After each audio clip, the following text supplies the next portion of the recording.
Salam Rahayu. Sedherek Nuwun Sewu dimanapun Anda berada.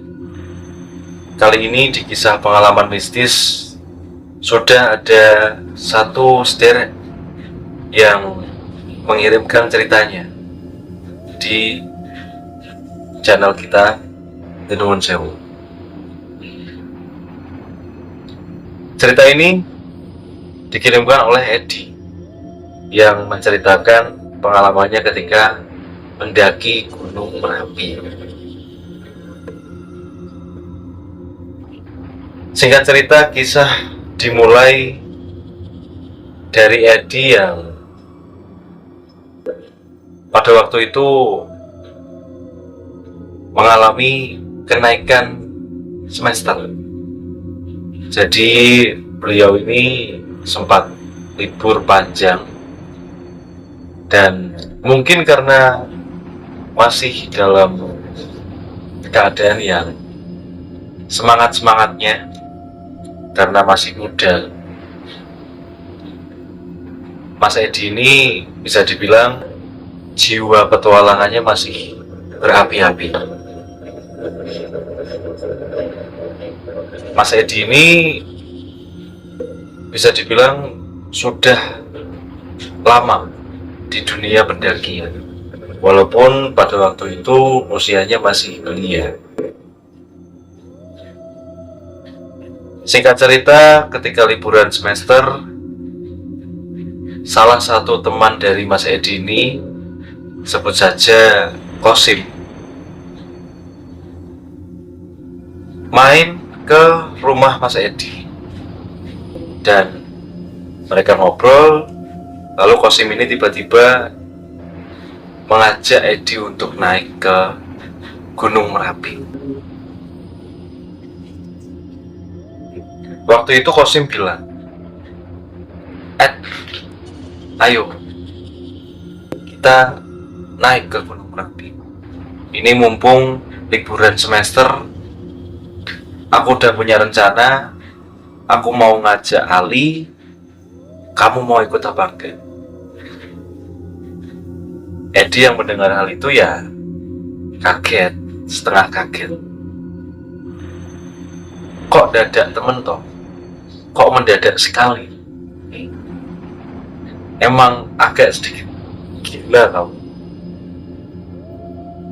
Terus Kosimnya menjawab, "Wah, mumpung masih muda.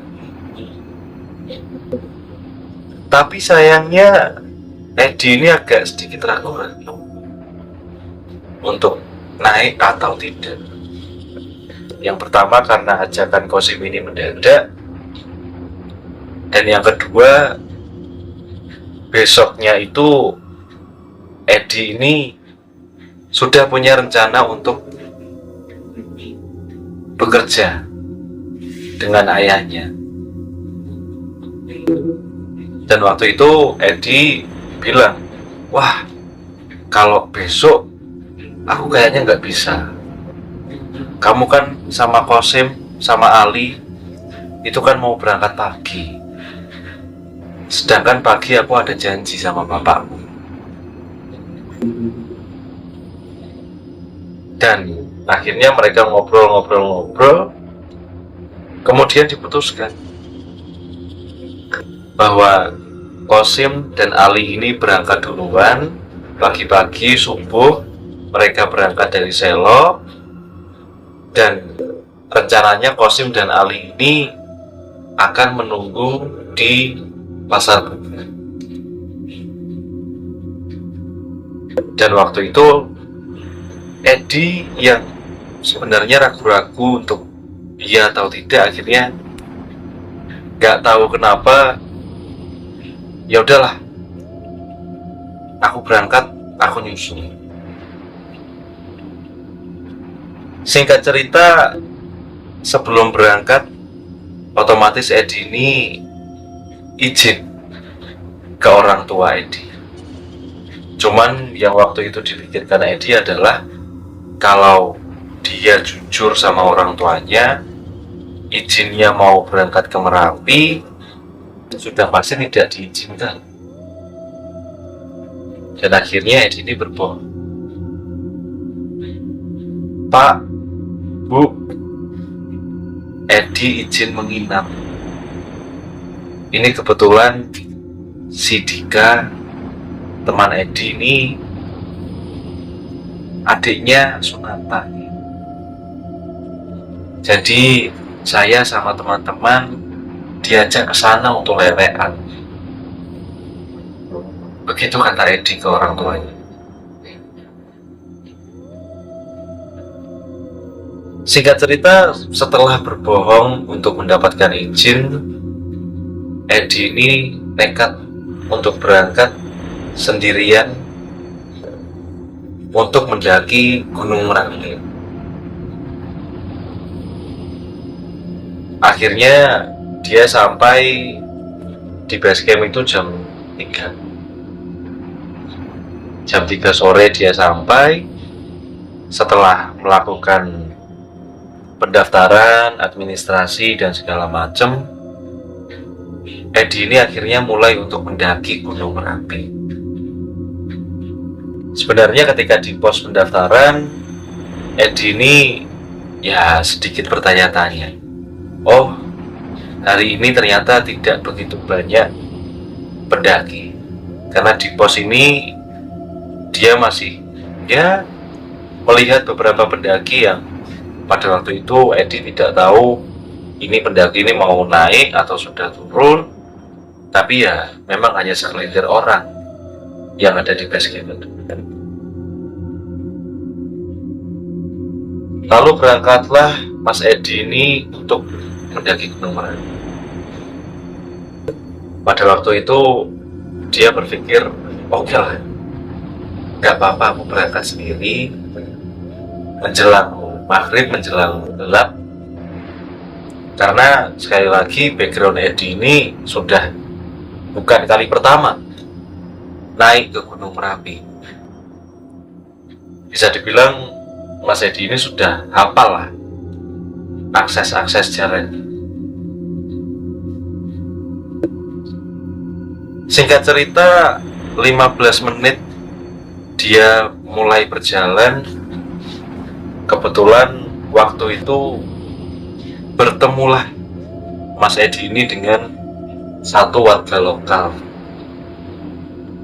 Sempat ngobrol, lalu si warga ini mengatakan, atau lebih tepatnya berkenalan dan memperkenalkan diri bahwa beliau ini namanya Pak Gun. Kita sebut saja seperti itu. Sedikit basa-basi, Pak Gun ini menanyakan, "Loh Mas, kok sendirian? Masnya ini mau kemana?" Terus Edi menjelaskan bahwa Mas Edi ini mau naik ke Merapi, sudah janjian sama temannya. 2 orang temannya sudah duluan ada di Pasar Minggu. Lalu yang sedikit mengagetkan Edi, Pak Gun ini sedikit berpesan, "Ya udah Mas, hati-hati di jalan, yang penting fokus sama tujuan jenengan. Jangan sampai di tengah perjalanan nanti kalau misal ada yang ngajak jenengan macem-macem, jenengan jangan ikuti. Fokus saja sama tujuan jenengan.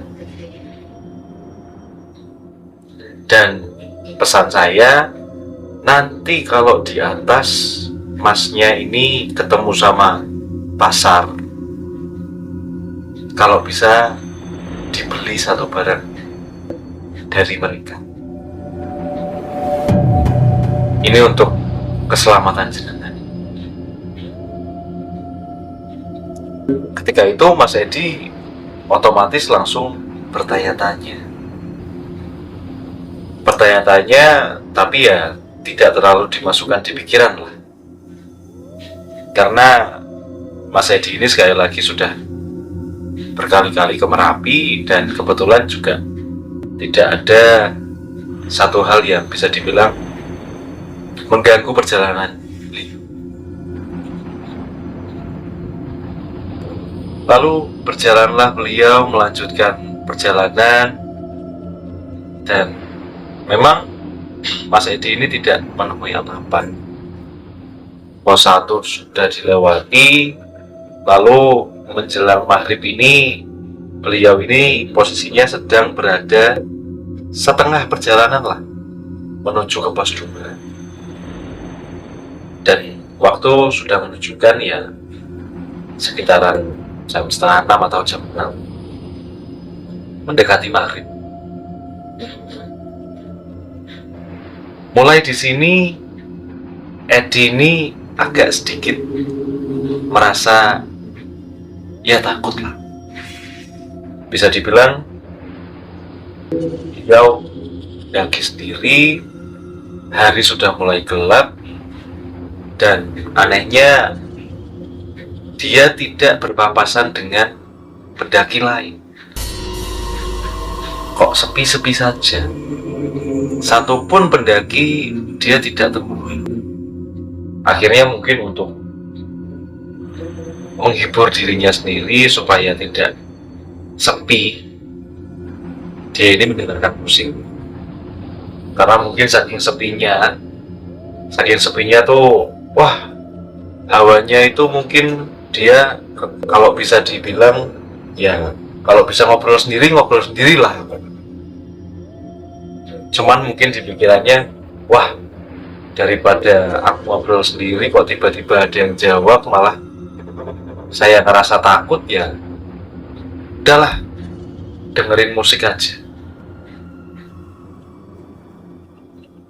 Pada waktu itu dari cerita beliau, wah, beliau asik mendengarkan lagu-lagu dari Dewa 19 yang waktu itu mungkin lagi ngetren ya. Mendengarkan hal itu, tidak terasa beliau ini sudah hampir mendekati pos 2.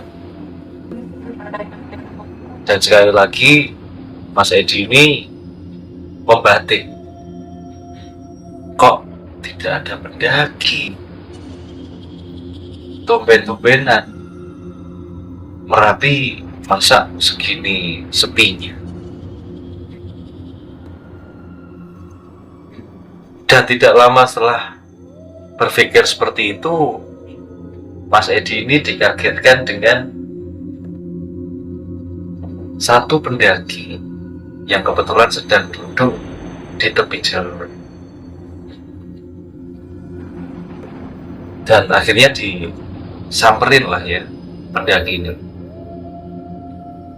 Dan kebetulan memang ini pendaki itu cewek.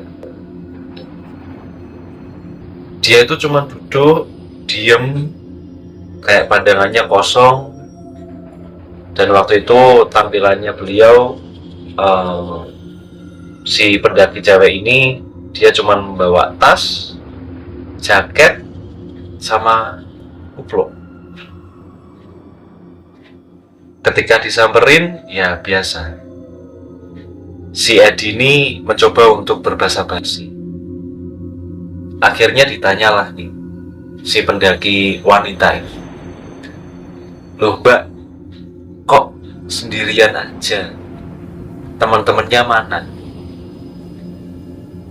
Tapi si pendaki cewek ini diem saja. Dia pandangannya masih kosong, menatap ke bawah.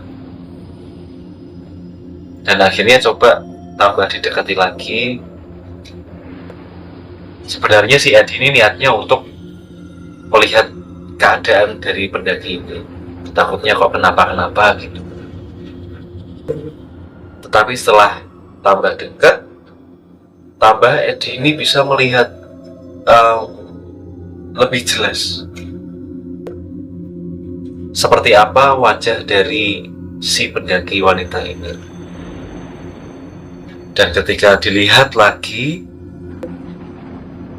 aneh. Pendaki ini pucat sekali dan mohon maaf, bibirnya itu berwarna biru pucat. Merasa ada keanehan di sini, langsung Edi ini pamit. Oh, Ya udah, saya tak lanjut perjalanan dulu. Nanti kalau misal di atas saya ketemu sama teman-temannya jenengan, nanti saya kabarin kalau jenengan ada di sini. Setelah itu, Edi ini melanjutkan perjalanan dengan masih merinding, bulu kuduknya itu masih gemeteran. Mau tidak mau, Edi ya tetap harus melanjutkan perjalanan, karena sekali lagi teman-temannya menunggu di atas. Tidak mungkin dia balik lagi.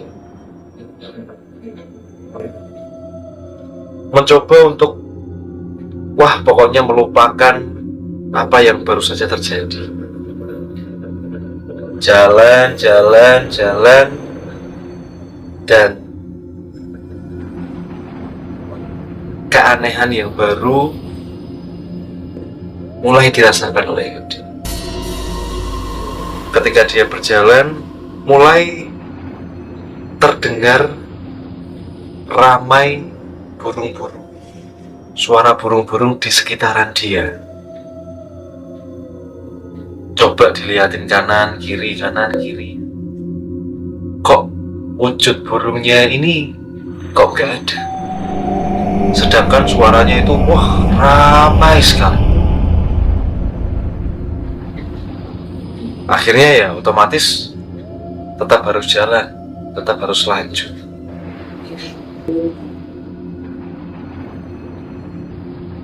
Tidak berapa lama Mas Edi ini berjalan menyusuri jalur sambil ditemani ramainya suara burung di sekitaran dia. Langsung Edi ini kagetkan karena dari jarak lumayan jauh itu dia melihat ada gubuk di tepi kiri jalur.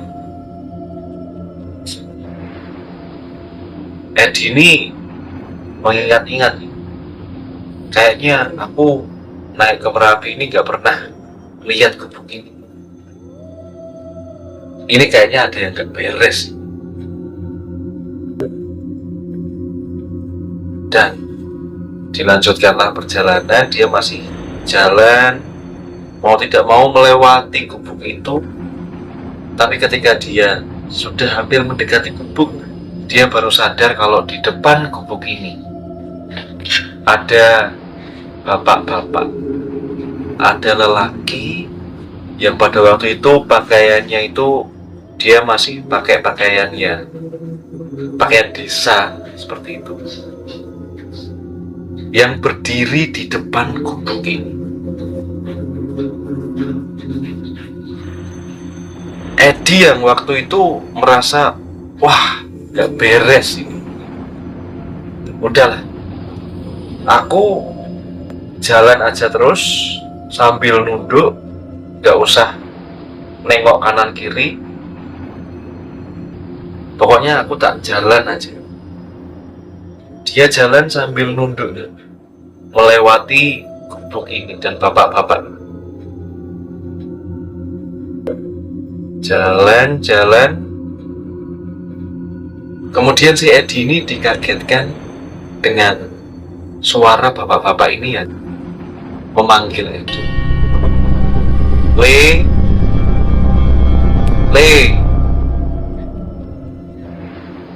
Anehnya suara bapak-bapak ini sebenarnya yang posisinya agak terpaut lumayan jauh dari Edi. Kok suaranya ini memang terdengar halus, dari cara bicara bapak ini halus, tapi suaranya itu terdengar lantang.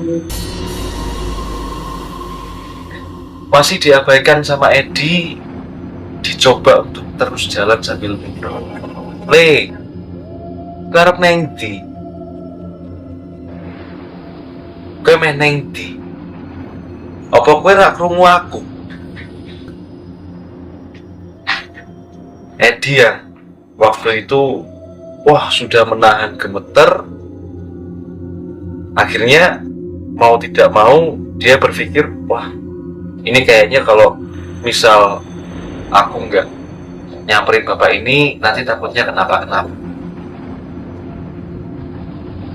Akhirnya disamperinlah si bapak. J pak, telepon. Gimana pak?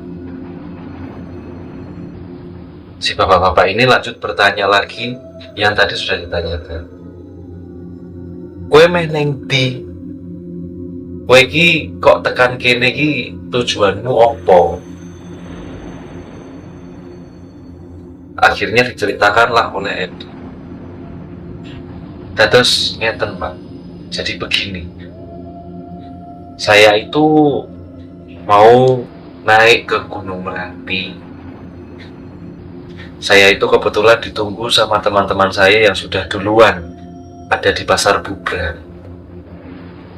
Saya di sini nggak macam-macam kok pak. Saya di sini cuman mau mendaki saja. Insya Allah saya tidak macam-macam, saya tidak punya niatan.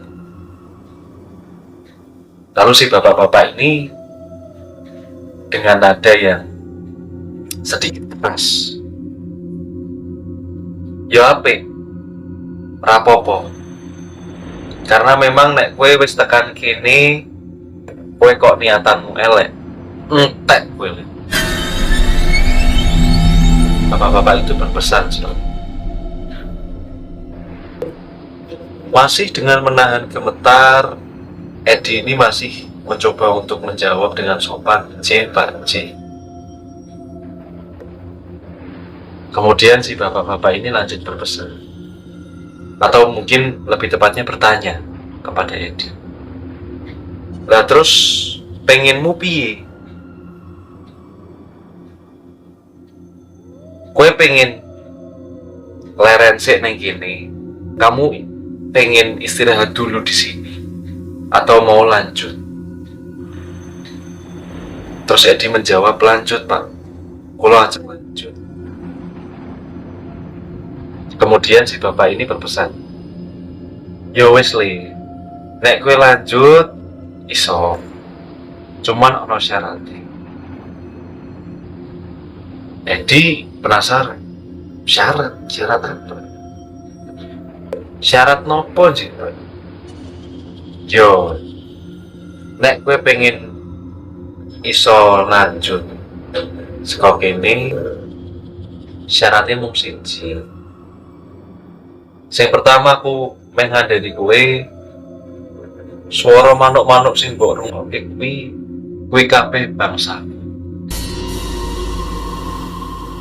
Dan nek kue meh lanjut, meh metu, meh ning gone dalanmu, ya kue eling tujuan. Dan dicekel tujuan. Kamu kalau misal mau lanjut ya fokus sama tujuan. Dan pesenku, nglakuo tetep di jalur ini, di jalan ini, sampai batu besar yang ada di depan sana. Dan syaratnya jangan sekali-kali kamu menoleh apapun yang terjadi.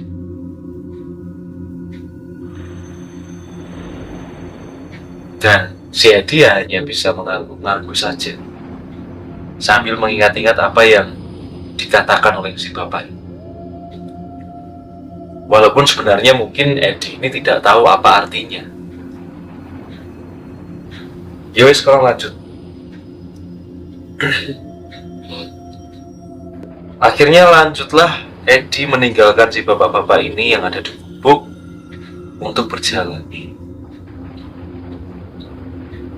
Setapak demi setapak Edi ini berjalan, tetapi semakin jauh langkah yang dia tapaki, Edi ini mulai merasa punggungnya itu sangat-sangat berat. Seperti ada yang menahan beban punggungnya dia. Sampai-sampai mungkin dia itu berjalan itu sangat susah. Tapi mau tidak mau dia terus saja berjalan. Sampai beberapa langkah, Edi dikagetkan dengan suara Kosim, teman dari Mas Edi. Dari arah belakang ada suara Kosim memanggil-manggil nama Edi. Edi. Tapi terus Edi ini mengingat-ingat terus pesan dari bapak ini. Jangan menoleh ke belakang, apapun yang terjadi. Karena ketika mendengar suara Kosim ini, Edi langsung mikir, loh kok suara Kosim ada di belakang? Padahal harusnya tuh Kosim tuh udah sampai di depan, udah sampai di atas. Lanjut jalan, beliau dikagetkan lagi dengan suara Kosim. Kali ini suara Kosim ini lebih keras, tapi nada suaranya tuh panik. Edi, aku njaluk tulung. Aku njaluk tulung. Di belakang dia mendengar suara Kosim, temannya ini meminta tolong. Dan dari suaranya ini terdengar kalau Kosim ini memang berada dalam bahaya. Tapi sekali lagi Edi terus berjalan tanpa menengok ke belakang. Berjalan, sampailah dia di batu besar itu. Batu besar yang dimaksud oleh bapak. Kemudian selangkah ia ambil melewati batu itu. Kemudian Edi yang penasaran karena sudah merasa sudah melakukan apa yang dipesankan bapaknya. Beliau tetap ada rasa penasaran untuk menengok ke belakang. Dan pas nengok ke belakang, alangkah kagetnya sih Edi. Ketika dia berdiri, tempat dia berdiri, batu besar tempat dia berdiri, ternyata ada di tepi jurang. Dan ketika dia nengok ke belakang, belakangnya itu sudah jurang.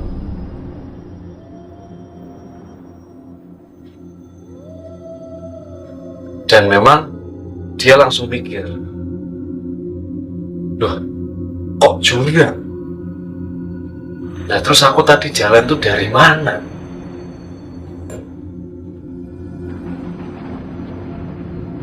Tapi akhirnya Mas Edi ini mencoba untuk menenangkan dirinya lagi, berhenti masih di sebelah batu besar itu, menenangkan dirinya lagi, menghirup nafas dalam-dalam, dan mencoba untuk melupakan apa yang baru saja terjadi.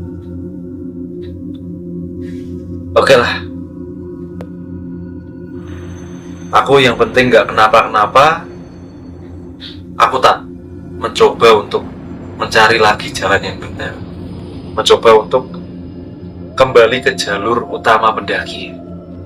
Karena yang harus Dede tahu, Edi ini sudah berada tidak tahu di mana. Edi ini sudah tidak tahu dia di mana. Yang pasti yang dia lihat itu belakang jurang, di depan di sekitarnya dia itu semak-semak bekar. Akhirnya Edi ini kembali melanjutkan perjalanan, mencoba untuk menembus semak-semak ini.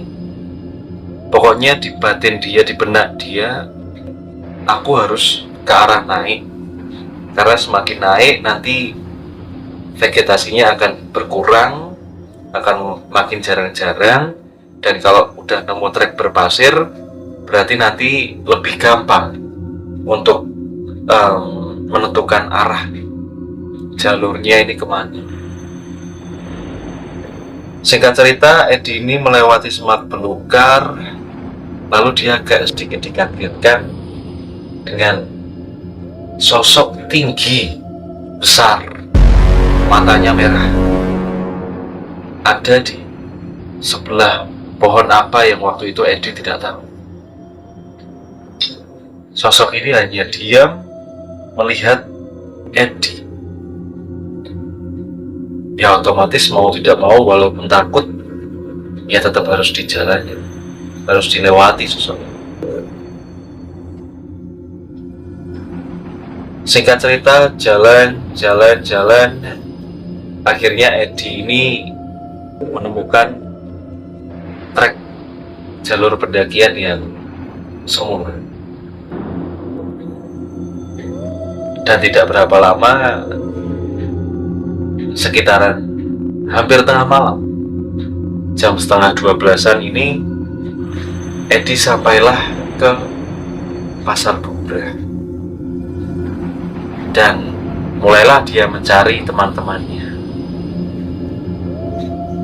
Ketika ketemu tenda teman-temannya, ya sudah, Edi mulai bersyukur. Wah, akhirnya sudah sampai, sudah ketemu dengan teman-temannya. Dan kebetulan di Pasar Bubrah ini ada beberapa tenda-tenda pendaki yang sudah didirikan di sana.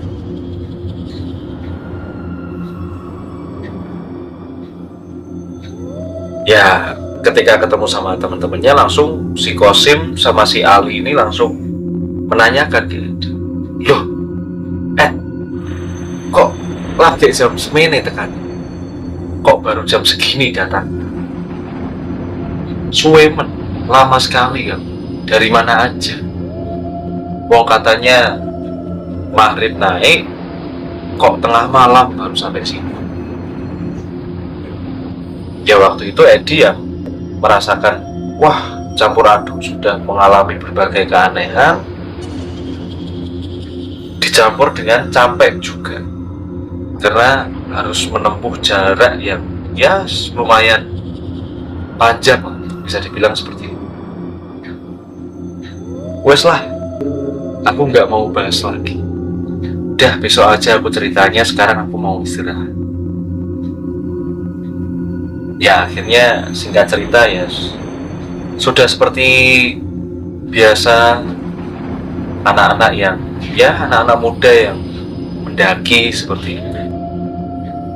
Ketika itu Kosim sama Ali, teman-temannya Edi ini langsung, udahlah kamu ngopi dulu, udah kamu pengen makan apa, tak bikinin mie.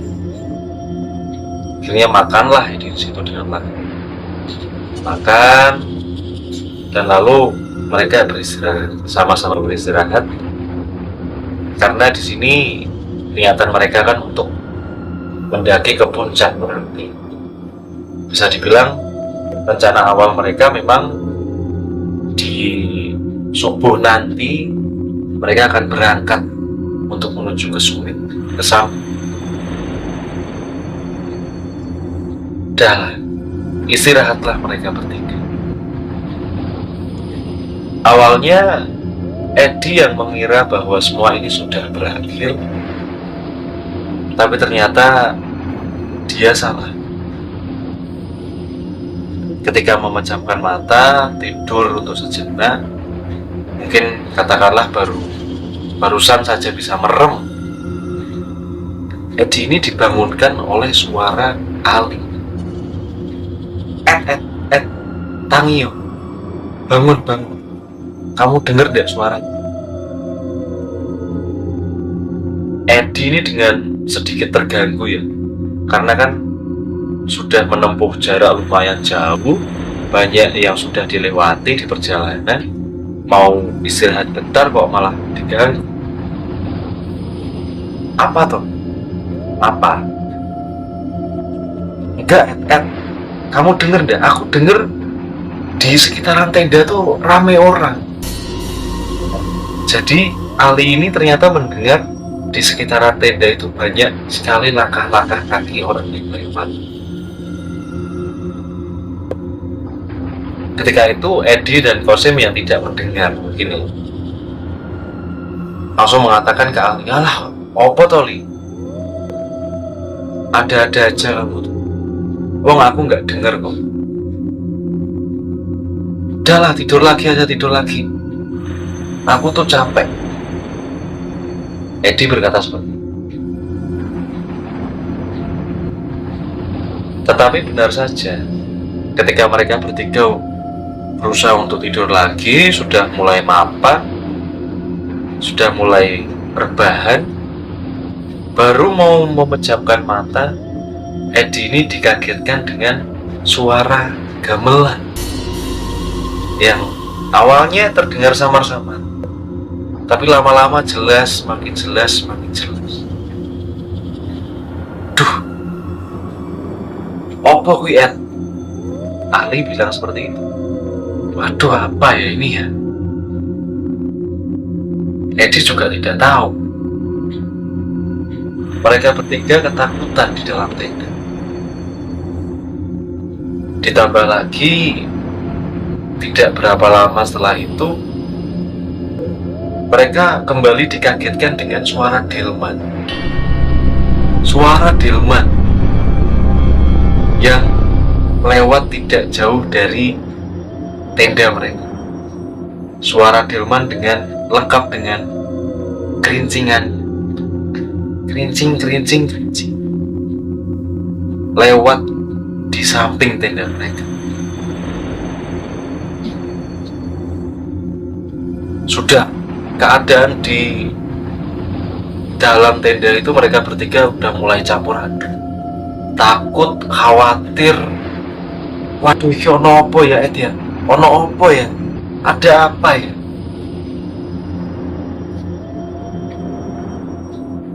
Dan akhirnya mereka pun mulai mencoba untuk cari solusi gimana.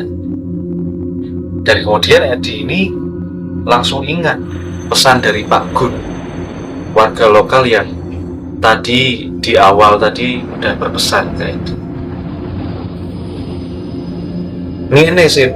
Gini sih Ali, aku tuh tadi pas di awal perjalanan sempat dikasih pesen sama Pak Gun, kalau di atas nemu pasar,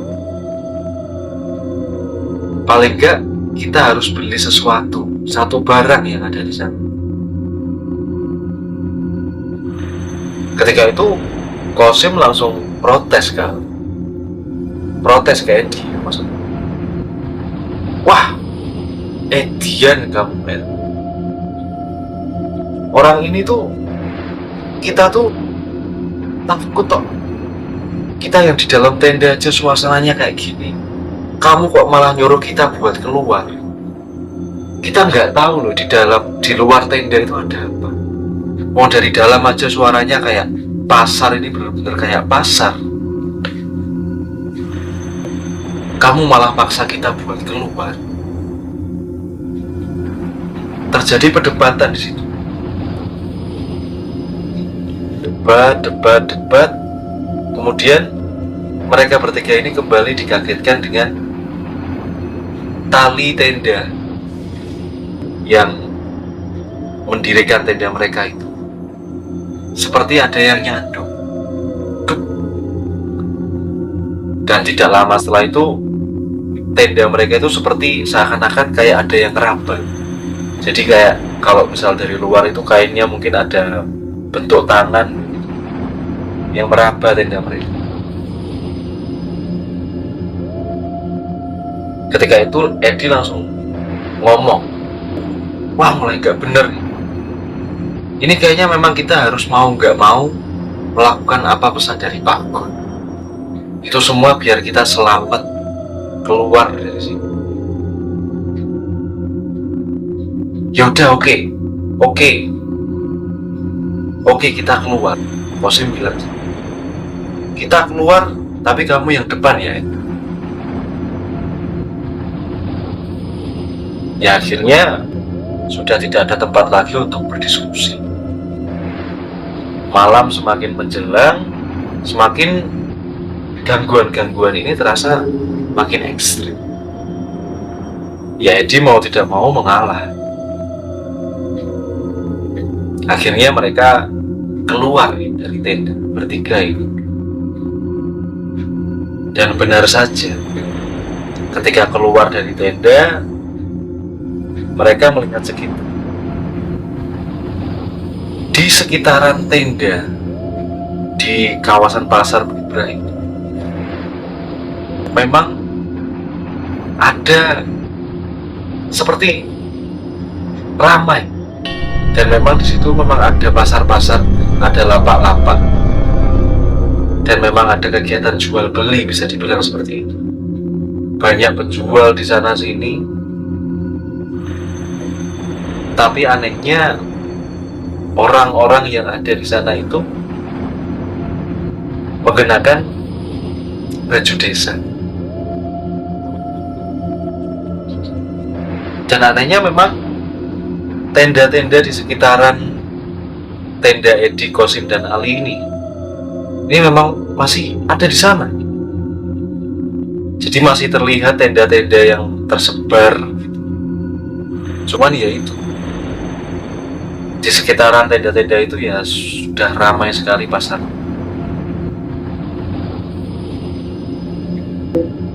Ketika itu Edi ya sambil mencari-cari penjual, walaupun sedikit takut. Wis, tunggu, sama berdoa. Kita cari, kita mau beli apa. Pada waktu itu sempat mata Edi ini tertarik untuk menuju ke satu nenek-nenek. Ya, dari jauh ini udah kelihatan nenek-nenek ini jual daging. Dah, kita ke sana dulu. Kita ke sana. Dan disamperi lah si nenek ini. Tapi belum sampai mendekat, dari jauh itu si Edi ini lihat daging yang dijual oleh nenek ini tuh dari jauh itu berbentuk tangan dan kaki manusia. Ketika itu Edi langsung takut. Wah gini. Akhirnya mengurungkan niatnya untuk menuju ke nenek itu. Terus sempat bingung. Lalu kemudian Edi ini memutuskan, karena dia waktu itu melihat ada anak kecil laki-laki yang kebetulan dilihat itu si anak kecil ini kayak jualan sembako gitu. Akhirnya disamperin lah si anak kecil ini. Dek, ini berapa? Oh, metu tumbas nopo mas? Ini dek, ini aku mau beli, kata Edi sambil nunjuk mie instan yang dijual si Ading. Waktu itu posisi raut muka si Ading ini ya cuma senyum, tapi setelah itu kembali lagi ke raut muka yang dalam. Ini cuma 3.000 mas. Ya waktu itu Edi langsung mencoba untuk nyari uang. Cuman sialnya Edi ini ingat langsung, oh uangku ketinggalan di dalam tenda. Tapi kebetulan memang Kosim ini bawa uang lah. Dicari, wah ada 3.000. Oke, dibayarkan kan. Dan ketika si uang ini udah mulai dikasihkan, mie instannya diambil. Tepat ketika mie instannya diterima, langsung semua, benar-benar semua orang-orang yang ada di sana, orang-orang yang pakai pakaian desa zaman dulu, langsung serentak menoleh ke arah Edi dan teman-teman. Ketika itu Edi langsung, waduh, ini nggak benar, bahaya. Ketika itu takut langsung si Edi, Kosim, dan waduh, gimana nih, gimana? Dah, kita tatak aja, habis ini kita balik ke tenda, kita nunduk aja sama jalan sama amit-amit gitu, jalan nunduk amit-amit gitu. Udah, kita jalan, doa apa yang kamu bisa semuanya, kita jalan balik ke tenda. Alhasil ya mereka bertiga ini baris, Edi di depan gitu, jadi penunjuk jalan. pelan-pelan sambil nunduk-nunduk amit-amit gitu, amit jauh, amit jauh. Dia jalan kembali ke tenda.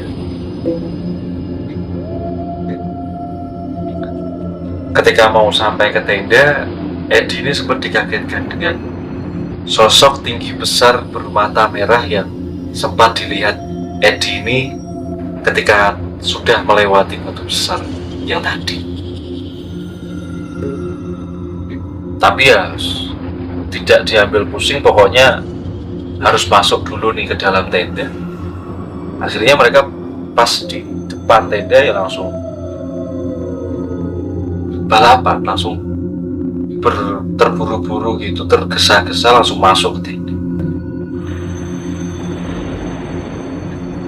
Dan benar saja, ketika sudah sampai di tenda, suara gamelan, suara orang-orang lalu lalang, suara orang-orang bertransaksi, ramai suara-suara itu semua itu perlahan-lahan mulai pelan, kemudian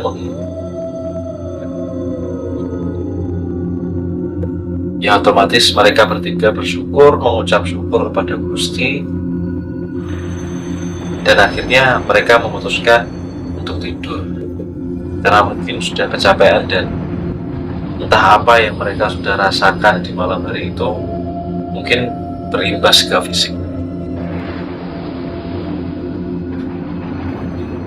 Pagi mulai menjelang dan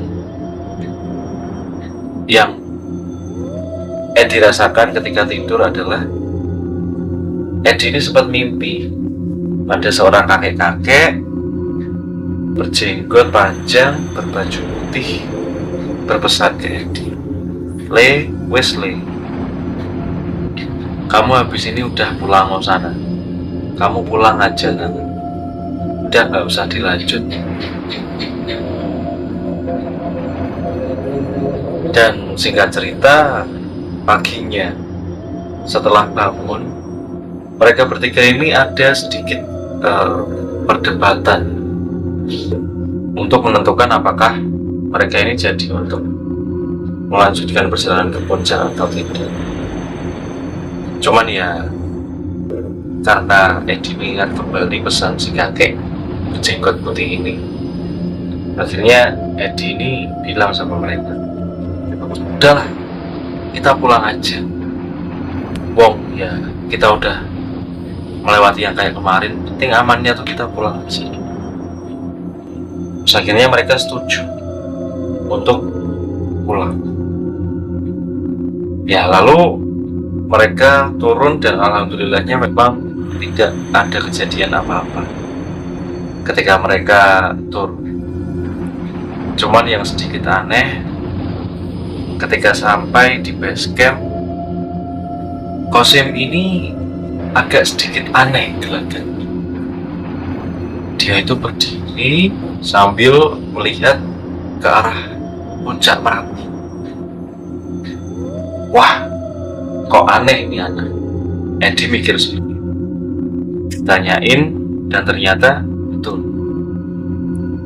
Qasim ini lalu bercerita,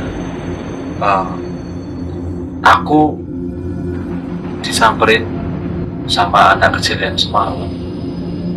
Anak kecil ini bilang ngajak main kita lagi ke sana.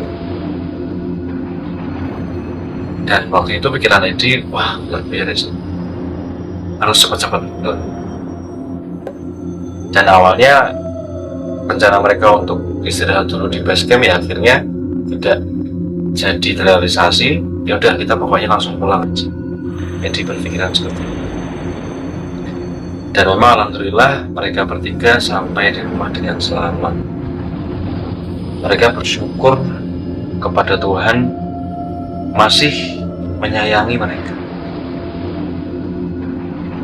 Dan usut punya usut, selama 3 hari setelah pulang itu mereka sempat demam tinggi, dan sempat Edi itu juga mengecek mie instan yang sudah dibeli di atas itu, yang sudah mereka sendirikan. Dan ternyata mie instan ini wujudnya sudah berubah menjadi batu dan beberapa daun yang kata Mas Edi ini tidak tahu daun dari pohon. Dan mungkin sekian yang bisa saya sampaikan, satu cerita dari Mas Edi. Ya, sekali lagi terima kasih Mas Edi sudah bergabung bersama kami. Jadi monggo dilanjut. Salam.